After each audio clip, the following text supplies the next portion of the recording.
السلام عليكم ورحمة الله وبركاته. شلونكم شباب؟ ان شاء الله زينين. طبعا هذا اول فيديو بالقناة اللي راح اراويكم بيه شلون تحذفون الكلمات مال الاغنية من صوت الاغنية الاصلية، يعني يبقى بس اللحن مالتها. اول شي راح تحتاجون الاغنية اللي هي هاي مثلا اللي اكتسحت العالم، اغنية كيكي. وراح تحتاجون هذا البرنامج اللي راح يكون بالوصف. هذا البرنامج هذا اللي راح يسوي يعني اغنية وحدها واللحن وحده. اول شي راح ندخل البرنامج، ندخل البرنامج ننتظر شوية يحمل. طبعا بعد ما يفتح البرنامج اول شي تنطيه اوبن فايل، راح تروح للاغنية هاي اللي هي بالديسكتوب، تضغط عليها تعطيها اوبن. اول شي قبل لا نسوي اي شي راح نشغلها ونشوفها شلون.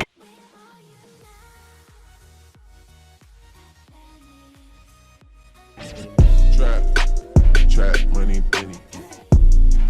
This shit got me in my feelings. Gotta be real with it.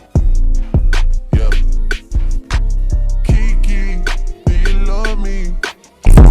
اوكي شباب، شفتوا يعني الاغنية هي ما ملعوب بيها كل شي بعد على حطتها. اول شي راح تنزلون من هذا الفوق اليمين، هذا الشريط اللي على اليمين، راح تختارون هذا الخيار وينه، ثواني علي، هذا الخيار، اي هذا بس مشر عليه، راح تدوس عليه. ايش راح تسوي هسه؟ هذا احتمال يطلع لك بالنص، احتمال يطلع لك فوق جوا، شو تسوي؟ سوي صفر. اوكي هسه راح تشغلها وتشوفها شلون صارت. انتظر شوي حتى تشتغل. تسمع بس اللحن بدون كلمات. هاي وظيفة البرنامج. بعد ما تكمل الخطوات ايش راح تسوي؟ راح تضغط على رندر. هسه يحمل وياك شوي، يتأخر، هذا يعني تقريبا دقيقتين ياخذ او 3 دقائق. راح اسرع الفيديو حتى لا تحسون بالملل.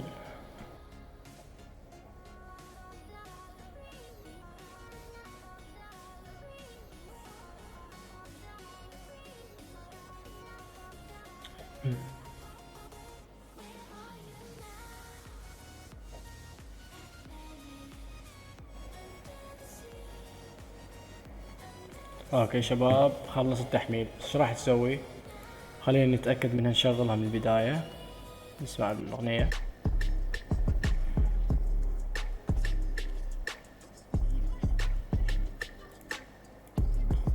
شباب مثل ما تسمعون، اوكي مثل ما تسمعون شباب، الأغنية صارت بس اللحن مالها، الموسيقى بدون كلمات.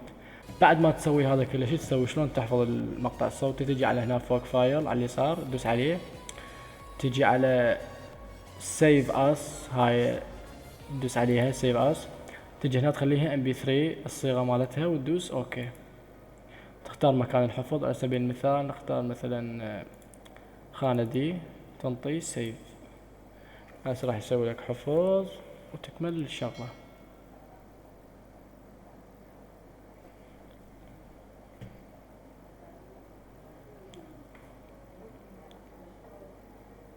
هسه راح تروح هنا بالملفات بالدي، راح تلقاها موجودة الأغنية هي هاي.